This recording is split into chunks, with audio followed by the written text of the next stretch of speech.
Hello Blackwells, this video is especially for you. Big fan, got me through university, got me through life basically.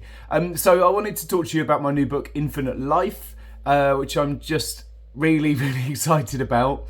This is a book about the kind of history of animal eggs, the role of eggs in evolution, the role of eggs in the grand narrative of how life on Earth came to be.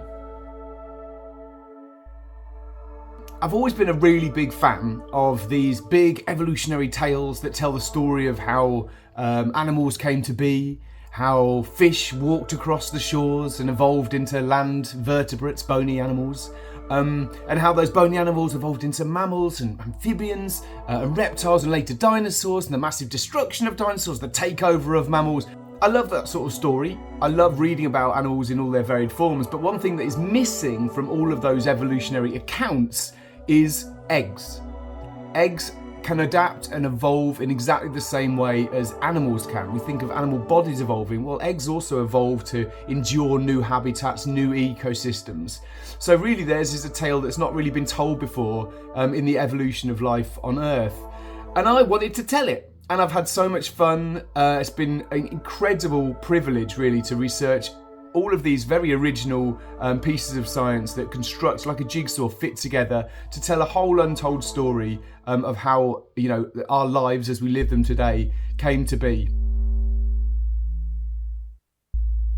There are so many tales, it's hard to pick one. So, you know, the fact that eggs started off as free living structures floating around often in the ocean. So the story of how they evolved a kind of armory, a set of weapons as if to survive in that ocean environment. So eggs evolving to protect themselves from radiation, eggs evolving protection from fungi, from parasites, eggs evolving mechanisms by which to attract sperm in and digest their outer shells to get to the precious DNA that they need to progress the embryo's life. But also the egg as a structure, in some groups crystalline, you know, covered in this hard shell, often decorated. So the book talks about why it is that birds and many dinosaurs had spotty or patterned eggs and the role this has in combating parasites, for instance, cuckoos.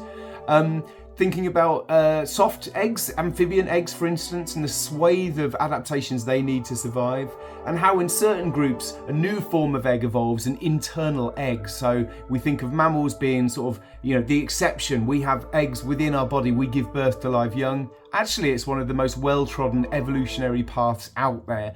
137 animals in total, we think, over time have evolved a placenta, a sort of belly button-esque umbilical cord.